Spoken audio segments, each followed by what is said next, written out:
E eu queria convidar você para abrir a sua Bíblia comigo e com um dos pastores que vai ler, que eu não combinei, pastor Lucas.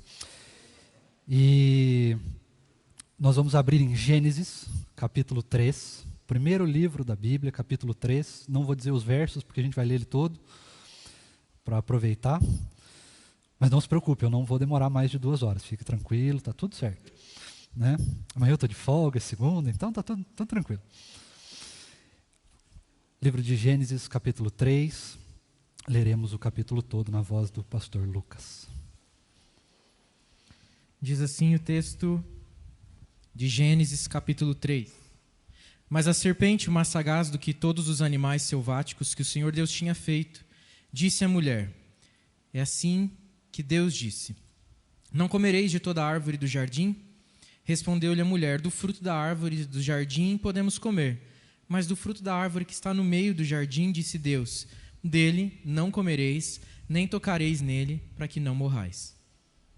Então a serpente disse à mulher: é certo que não morrereis, porque Deus sabe que no dia em que dele comerdes, se vos abrirão os olhos, e, como Deus, serei conhecedores do bem e do mal.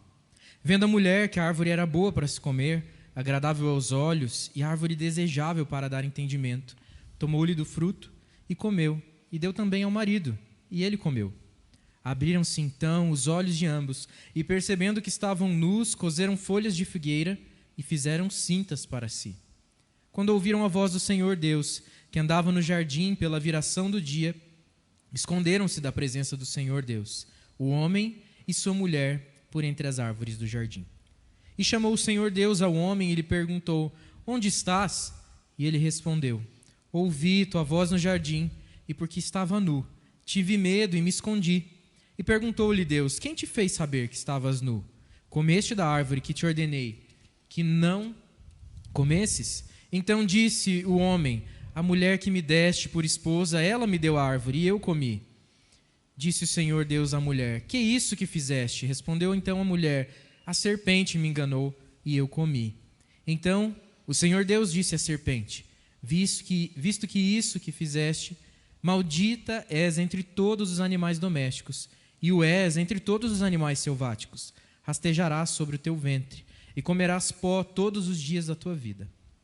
Porém, inimizade entre ti e a mulher, e entre a tua descendência e o seu descendente. Este te ferirá a cabeça, e tu lhe ferirás o calcanhar. E a mulher disse: multiplicarei sobremodo os sofrimentos da tua gravidez. Em meio de dores dará luz a filhos. O teu desejo será para o teu marido, e ele te governará. E a Adão disse: visto que atendeste a voz de tua mulher e comeste da árvore que eu te ordenara não comesses, maldita é a terra por tua causa. Em fadigas obterás dela o sustento durante os dias de tua vida. Ela produzirá também cardos e abrolhos, e tu comerás a erva do campo. No suor do rosto comerás o teu pão, até que te tornes a terra, porque dela foste formado. Porque tu és pó, e ao pó tornarás. E deu o homem o nome de Eva à sua mulher, por ser a mãe de todos os seres humanos. Fez o Senhor Deus vestimenta de peles para Adão e sua mulher, e os vestiu. Então disse o Senhor Deus: eis que o homem se tornou como um de nós, conhecedor do bem e do mal. Assim que não estenda a mão e tome também da árvore da vida e coma e viva eternamente. O Senhor Deus por isso o lançou fora do jardim do Éden, a fim de lavrar a terra de que fora tomado.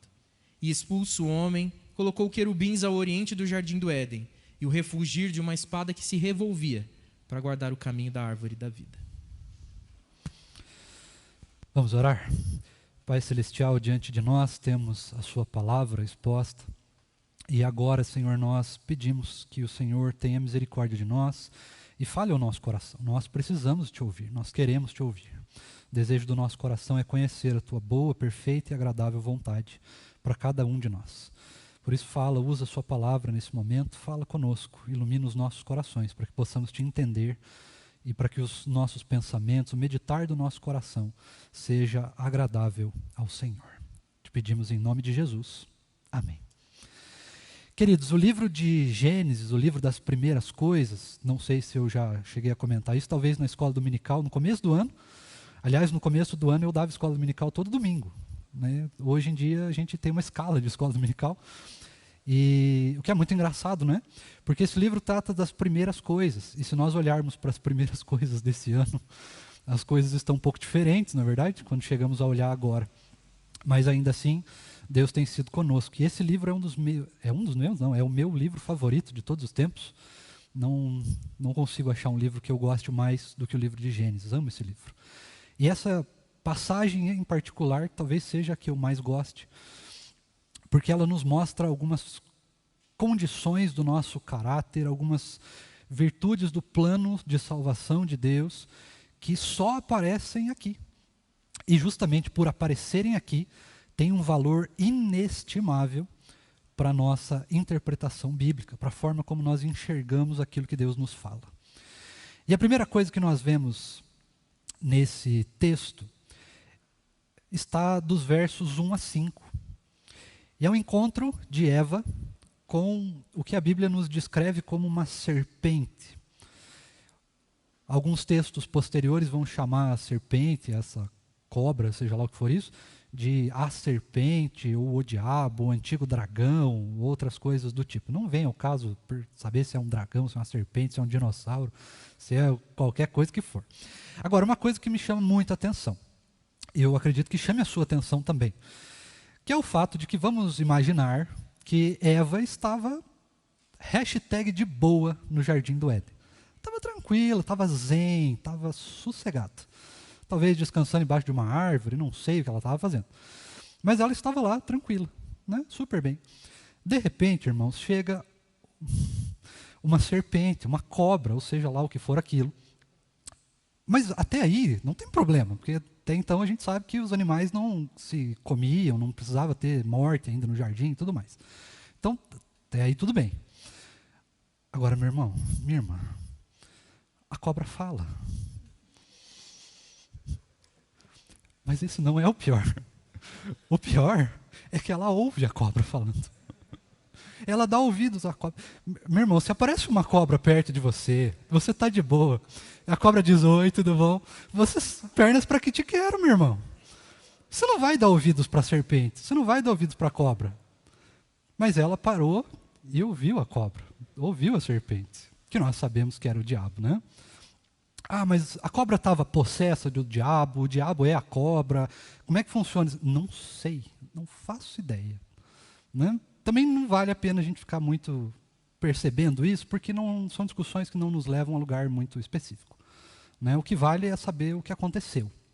E o que acontece? A serpente chega para Eva, fala com ela e faz uma pergunta sobre a árvore que ela não podia comer. A árvore que Deus proibiu, que estava no meio do jardim. A árvore do conhecimento do bem e do mal. Que fruta era a árvore do conhecimento do bem e do mal? Era uma maçã, uma pera, uma coisa que não existe? Não faço a menor ideia.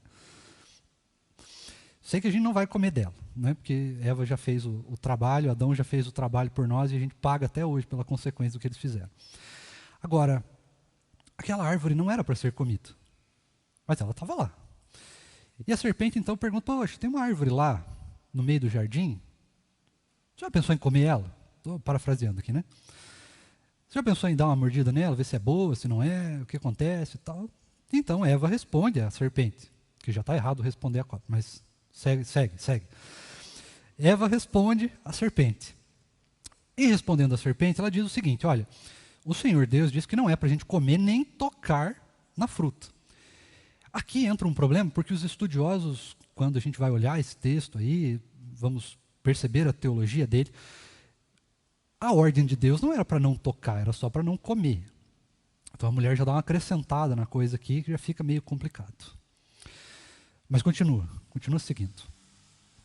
A mulher então diz que não dá para comer, nem tocar do fruto e tudo mais. E aí a serpente joga a sua malícia, o seu conhecimento ali, né, errado na mulher. E ela diz, olha, certamente você pode comer dessa fruta, porque Deus sabe que o dia que você comer dela, você vai se tornar igual a Deus, conhecedor do bem e do mal. E aqui eu queria fazer mais uma pausa. Porque quando a gente diz que Deus é conhecedor do bem e do mal, há uma perspectiva diferenciada. Não quer dizer que a mulher seria igual a Deus, ou o homem que comeu também seria igual a Deus no sentido de poder, de autoridade, de glória, de majestade, não se tornaria espírito como Deus é e tudo mais. O que acontece é que Deus conhece o bem e o mal, mas ele não pratica o mal. Quando a Bíblia fala que a mulher vai conhecer, né, Adão e Eva iam conhecer o mal, significa que eles iam participar do mal. Em outras palavras, eles seriam íntimos do mal. Toda vez que a Bíblia usa essa palavra conhecer, ela está falando de intimidade, profunda intimidade. E é isso que a serpente estava dizendo para a mulher, e talvez ela não tenha entendido, não sei, mas acontece que ela falou isso. Vocês vão ser igual a Deus, vão conhecer o bem e o mal. Só que acontece que esse é um problema, porque nós não somos igual a Deus, e nem podemos ser. E a partir do momento que nós conhecemos o mal, nós então nos tornamos refém dele, porque nós nos tornamos íntimos ao mal. Ele se torna parte de nós, não no sentido literal, né, está em volta como uma roupa, por exemplo, mas é mais íntimo que isso. É quase como se ele entrasse no nosso DNA, é como se fizesse parte da essência do ser humano, da nossa própria natureza, que é o que nós conhecemos hoje como pecado, né? Feito isso, a mulher então passa no verso 6 ali a ver a árvore. Pergunta, você acha que a mulher não passou nenhuma vez pela árvore? Porque a palavra nos diz ali, viu então Eva que a árvore era boa aos olhos. Que o fruto era bonito, podia ser comido, realmente parecia saboroso, né? Acontece que quando a gente olha para essa parte, para esse momento aqui, a gente tem um grande problema. Mas eu quero te fazer pensar sobre esse problema a partir de uma pergunta. Quando Eva pecou? Quando é que começou o pecado? Quando que se deu o pecado de Eva? E a resposta mais óbvia, que a gente vai perceber, ou que a gente acaba pensando, é quando ela mordeu a fruta. Mas a verdade é que não é isso. A verdade é que o pecado começa aqui. Quando ela olha diferente para a árvore, porque ela já deve ter passado por essa árvore centenas de vezes, dezenas de vezes, não sei, mas ela já passou pela árvore. A árvore estava no meio do jardim, não tinha como não ver, não tinha como não passar por ela. Mas o problema está no olhar da mulher.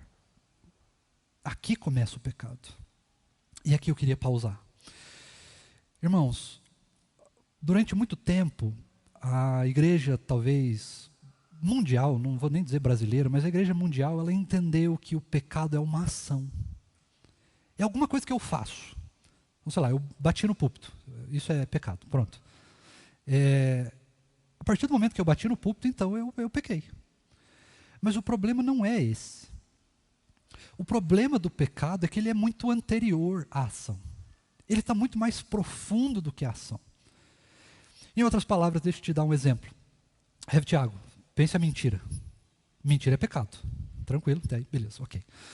Se a mentira é pecado, então quando nós mentimos, nós pecamos. Tá. Mas existe algo além da mentira. Porque a mentira não é pecado. Sabe como que a mentira não é pecado? Porque a mentira só existe por causa do pecado. Se não existisse o pecado, irmãos, não existiria mentira. Não precisaria existir adultério, não precisaria existir lascívia, depravação, não precisava existir falta de paciência, fofoca, maledicência, nada. O pecado não é a ação que a gente comete, o pecado é natureza. Ele está em nós. De modo que o pecado começa aqui, ela só olhou para a fruta de um jeito, para a árvore de um jeito diferente e pronto, o pecado já estava cometido. Independente se ela comesse ou não, já estava o problema ali. E muitas vezes, queridos, nós pensamos a respeito do pecado e nós temos uma problemática com o pecado, porque o pecado nos causa terrível vergonha. Vai dizer que você... Se eu te chamasse hoje, por exemplo, para dar o seu testemunho aqui na frente, você viria. Venha dar seu testemunho de algum livramento que o Senhor fez, de alguma coisa boa que o Senhor te fez, ou às vezes de alguma coisa que não foi tão boa assim, mas resultou em bons frutos. Nós viríamos, sem problema. Mas imagine se eu te convidasse agora, falasse, irmão, eu vou dar um tempo aqui para nós, E eu quero convidar você para vir confessar o seu pecado aqui na frente. Acho que não, né? Melhor não. Porque nós queremos manter o nosso pecado escondido. Ele nos causa vergonha. E acredite, você não é o único, eu não sou o único. Porque Adão e Eva sentiram a mesma coisa. Quando o Senhor aparece para conversar com eles, verso 8, Deus está conversando com eles, vindo no finalzinho da tarde, bater aquele papo, tomar um cafezinho, né? Quem sabe comer alguma jabuticaba, não sei. Mas, naquele momento, Deus conversava com o homem, frente a frente. Você imagina que privilégio poder conversar com o Senhor frente a frente. Mas o homem se esconde, porque ele tem vergonha. Ele se encontra num estado de medo, numa confusão entre a vergonha e o medo. E é isso que acontece conosco. E o problema disso é que muitas vezes nós só vamos enfrentar o nosso pecado quando ele já está na fase das consequências. Quando nós estamos enfrentando as problemáticas que foram geradas pelo pecado. Mas muitas vezes nós deixamos o pecado, não, eu vou no psicólogo, eu vou no médico, eu vou no terapeuta, eu vou fazer alguma coisa, vou conversar com minha esposa, eu vou conversar com Deus, comigo mesmo, eu vou fazer isso, aquilo, aquele outro, e você vai percebendo que nada vai resolvendo, aí você chega no gabinete pastoral e fala, pastor, a minha vida está assim, assim, assim, assado. Como é que a gente vai resolver isso? Porque a situação já quase que não tem mais solução, só tem porque Cristo é bom, é maravilhoso.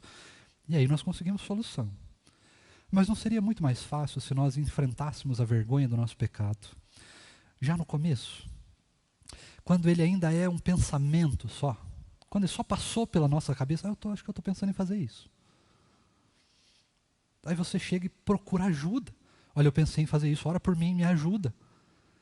Mas a verdade é que nós muitas vezes tendemos a perceber o pecado só quando ele está nas últimas consequências, quando quase já não tem muito que se possa fazer para consertá-lo. Mas o desafio para cada um de nós é procurar solução antes que ele chegue nas últimas consequências, para que nós não precisemos enfrentar essas últimas consequências, para que a gente possa curar o nosso pecado antes que ele mesmo passe a se tornar uma ação, quando ele esteja só no campo das ideias, só no coração. É aí que a gente trata o pecado. Não deixe o pecado para a última hora. Agora, o Senhor veio conversar com Adão e é aqui que eu quero focar a maior parte da minha mensagem. Porque o sentimento que o homem teve, o sentimento de Adão e Eva, foi um sentimento de medo. E quantas vezes não foi esse, ou não é esse, o sentimento que nós temos quando nós olhamos para Deus? Quando nós percebemos a grandiosidade de Deus, a sua majestade, o seu poder imensurável, tudo que Deus é, nós então temos medo. Porque muitas vezes nos foi apresentado um Deus que é castigador, um Deus rancoroso, um Deus que nos trata como criaturas impuras, infiéis, imundas, que não servem para nada. Mas a verdade não é essa. Veja, se Deus quisesse, Ele precisaria ter conversado com o homem, precisaria ter vindo ao jardim, procurado o homem, perguntado onde ele estava. E é claro que Deus sabia onde o homem estava. Mas Ele tem uma conversa com Adão e Eva, Ele pune a serpente, Ele traz as consequências para Adão e Eva, Ele mostra a sua misericórdia no finzinho desse capítulo. Precisava Deus fazer isso se Ele fosse um Deus mau? Não era só Ele... Acabou, pronto, cansei. O homem não existe mais, a mulher não existe mais, o jardim não existe mais, nada mais existe, acabou. Não precisava ter tido todo o trabalho de ir lá conversar com o homem. Mas Deus tem. E é por isso que nós não entendemos que o homem é um mero objeto nas mãos de Deus. Um robozinho que Deus faz o que bem entende e pronto. Mas existe mais em Deus do que a punição. Agora, existe punição, sim, dos nossos pecados, existem consequências por causa das nossas ações pecaminosas, sim, existem.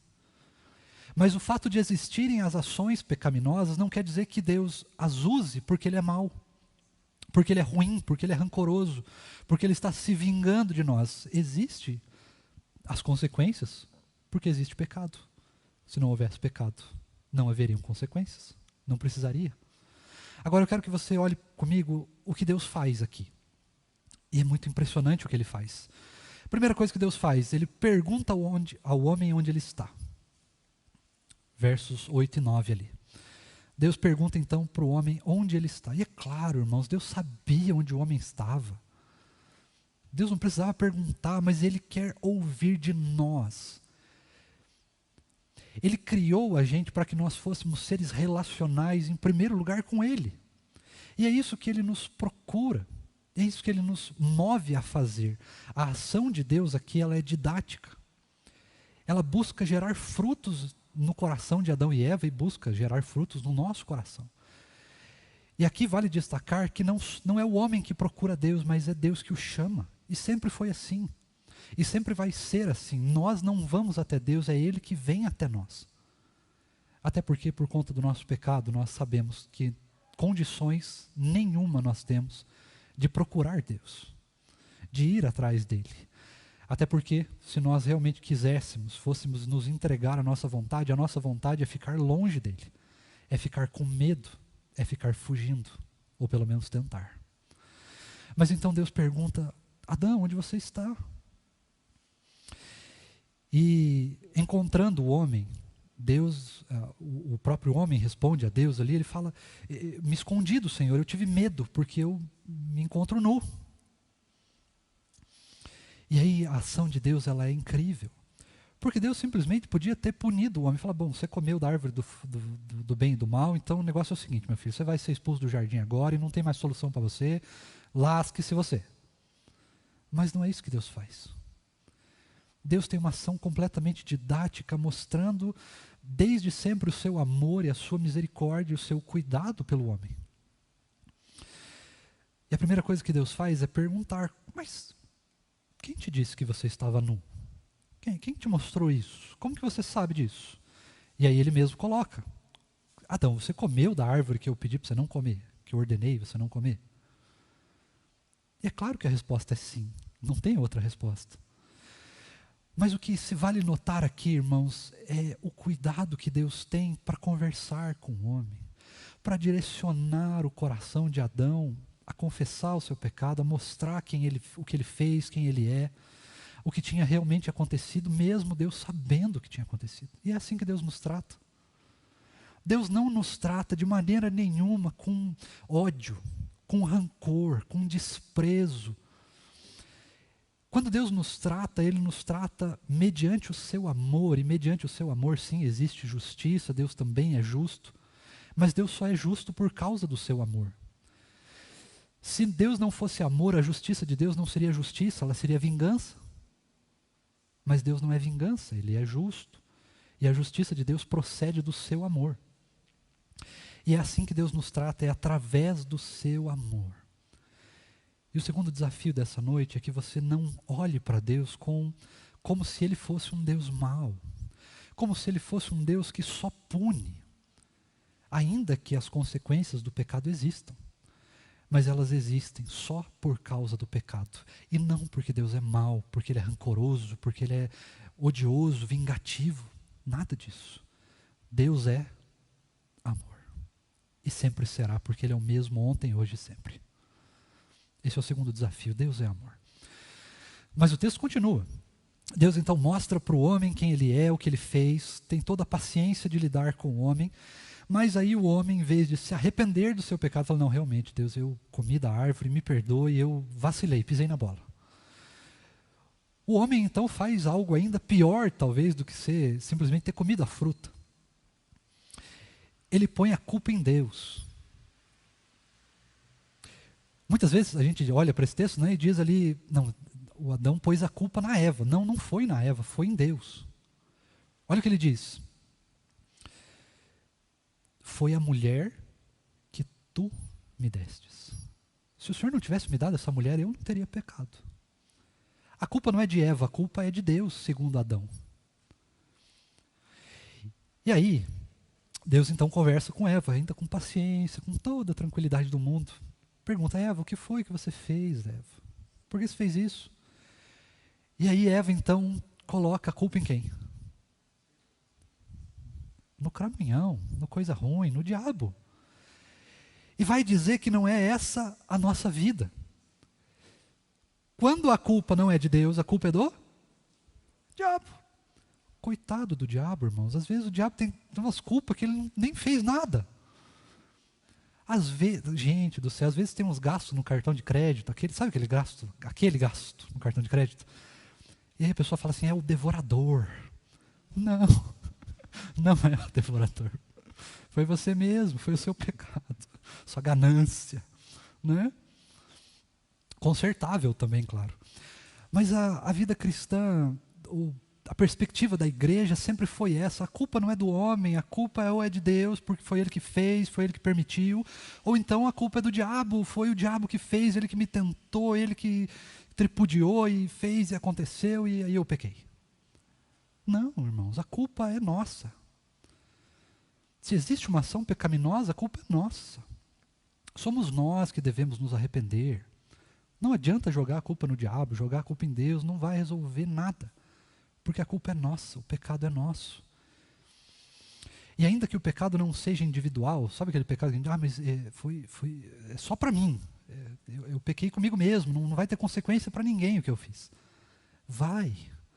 Porque, como eu disse no começo, nós somos seres relacionais e nós estamos o tempo todo nos relacionando conosco e com Deus.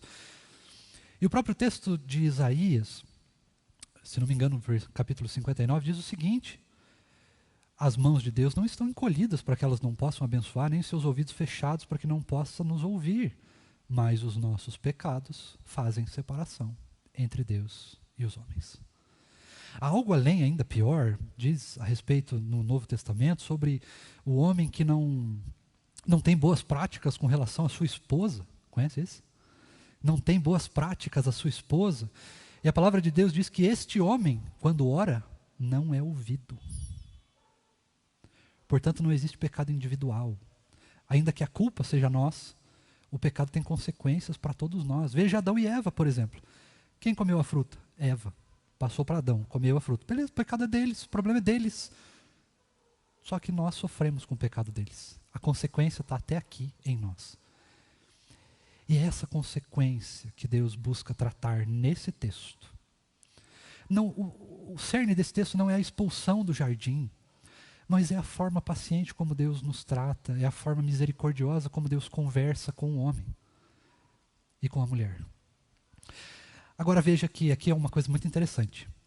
Deus fala com o homem culpa Deus. Deus fala com a mulher culpa a serpente. E aí nós temos o verso 14. E a serpente vai culpar quem? Você já veja que Deus já chega com os dois pés no peito da serpente. Já que você fez isso, daí você é maldita entre os homens, você vai rastejar, você não presta para nada. Acabou com a serpente. Pastor, o texto diz que a serpente ia rastejar no chão e tudo mais, comer o pó. Quer dizer que a serpente tinha patas? Não sei. Não faço a menor ideia. O que eu sei é o seguinte: se a serpente tinha patas, quer dizer, se a serpente já é ruim hoje, que não fala e rasteja, você imagina ela falando e com pata. Não dá bom esse negócio, só piora a situação. Então foi bom mesmo que ela não andasse mesmo. Já é ruim, mas pelo menos está melhor do que era antes. Né? Mas veja que o diabo não tem para onde correr, não tem quem culpar. A culpa é dele mesmo. Não tem o que fazer. Agora, a consequência que o diabo tem é imperdoável. O pecado de Satanás é imperdoável, tanto que ele já está condenado. E para ele não existe Jesus, não existe salvação, não existe cruz, não existe redenção, não existe nada. Para o diabo já era. Para ele acabou. Não tem mais conversa. Mas o Senhor continua. E aí ele fala agora as consequências que ainda segue ali para o diabo. Né? Versículo 15 em diante. Ele vai falar um pouquinho do diabo ali no finalzinho. Ele vai falar então da mulher e do homem. E aqui estão as consequências. Mas veja como Deus não é mau quando Ele julga o nosso pecado, quando Ele põe consequências para nós. Porque mediante tudo que o homem fez, a desgraça, a desobediência, a única regra que tinha era não comer da desgrama da fruta, mas ele vai lá e come. A única regra que tinha, o homem desrespeita isso, desobedece a Deus, e ainda assim Deus age com misericórdia. Verso 15, ele fala para a serpente: a descendência da mulher vai vir alguém que vai pisar na sua cabeça, que vai te destruir por completo, que vai acabar com aquilo que você fez, com a consequência do que você fez. E você só vai ter poder para ferir o calcanhar dela, do descendente da mulher. Claro que nós sabemos que esse descendente é Jesus. Mas continua o texto. Versículo 16, veja que, se não me falha a memória, versículo 16 é o único que tem a punição da mulher ali, né? A consequência da mulher, só tem um versículo. Veja que bom. Bom nada, né? Porque as consequências não são boas, não. Mas, nesse versículo, então, Deus coloca a sua justiça mediante a mulher, o que ela vai ser obrigada a sofrer por conta da consequência do pecado. E depois, versos 17, 18 e 19, ele vai falar sobre as consequências que vêm para o homem. Então, são as dores de parto para a mulher, o desejo para o marido. O homem não seria tão compreensivo assim, né? Então, se o homem não é tão compreensivo, a culpa, você sabe de quem é. E para o homem, ele coloca o trabalho como um peso. O trabalho é bom, a gente gosta de trabalhar, dignifica o homem, tem todas as benesses do trabalho. Mas ele sempre é penoso para nós, sempre é dificultoso, sempre é doloroso, a gente sempre chega cansado. O trabalho cansa, fadiga. Se não fosse o pecado, ele seria simplesmente maravilhoso. Tudo que Deus descreve aqui seria maravilhoso se não fosse o pecado. Agora tem um problema, tem uma bênção aqui no pecado. Primeiro é Jesus, que viria e salvaria-nos deste pecado, das consequências desse pecado. E a segunda misericórdia é que o pecado não seria eterno. Para a serpente é eterno, não tem solução, mas para o homem e para a mulher, para mim e para você, existe solução. E a solução está na cruz de Cristo. Mas o texto continua. Passa-se aqui, então, as consequências. E aí vem verso 20, e aí nós temos duas bênçãos finais, e aqui eu encerro. Quais são as duas bênçãos finais? Para provar de uma vez por todas que Deus não é mau, e quando Ele trata o nosso pecado, Ele trata com bondade, com misericórdia, e é assim que nós devemos tratar o nosso pecado. Em primeiro lugar, confessar o nosso pecado antes de ele acontecer, antes de ele se tornar uma ação, lá no começo. Segundo, entender que nem Deus e nem nós agimos com maldade com relação ao pecado, porque todos nós pecamos. Não existe um ser superior, um ser melhor. Não existe o pastor que é mais santo, o presbítero que é mais ungido, nada disso. Todos nós somos pecadores iguais. E nós estamos todos carentes, somos todos carentes da graça de Deus. E se nós não nos arrependermos do pecado, a consequência é a mesma. O salário do pecado é a morte. A consequência é a mesma, o pecado é o mesmo. Ainda que as ações sejam diferentes, mas o pecado é o mesmo. E nós devemos confessar o nosso pecado sabendo que, se nós não somos punidos de maneira definitiva, de maneira odiosa da parte de Deus, nós também devemos tratar o pecado uns dos outros assim. Quando nós recebemos uma confissão de pecado, nós tratamos com justiça, sim, mas com misericórdia, com bondade, sabendo que todos nós somos passíveis de cair na mesma coisa. E nós nos tratamos uns aos outros, nós cuidamos uns aos outros. Nós sustentamos uns aos outros para que nós possamos caminhar a ponto de estarmos livres daquele pecado que nos assedia. E aí virá outro e nós vamos caminhando e continua a caminhada até que nós chegamos então na Nova Jerusalém Celestial. E aí sim, o pecado não mais nos dominará. Na verdade, ele nem vai existir. Mas aqui, o desafio é esse. É andar em santidade, uns com os outros, sabendo que nós podemos confessar o nosso pecado para Deus e uns para os outros. E nós devemos agir com o pecado de cada um de nós, como Deus agiu, com bondade, com misericórdia, com justiça também, sim.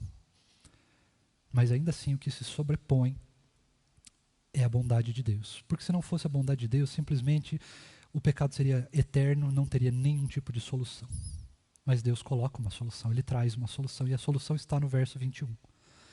Deus então tira aquelas folhas que o homem e a mulher fizeram para si, e Ele então coloca uma pele sobre eles. E aqui os estudiosos dizem que essa pele é uma tipologia de Cristo, é uma forma de Deus mostrar a Cristo aqui, né? Porque aqui nós entendemos teologicamente que a princípio não havia morte no jardim. O ser humano e os animais viviam eternamente. E para que esse casaco de pele fosse feito, né, pudesse ser feito, precisou haver uma morte.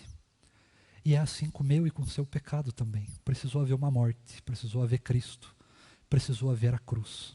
Sem ela, não existe arrependimento, não existe perdão de pecados. Sem a cruz não existe salvação.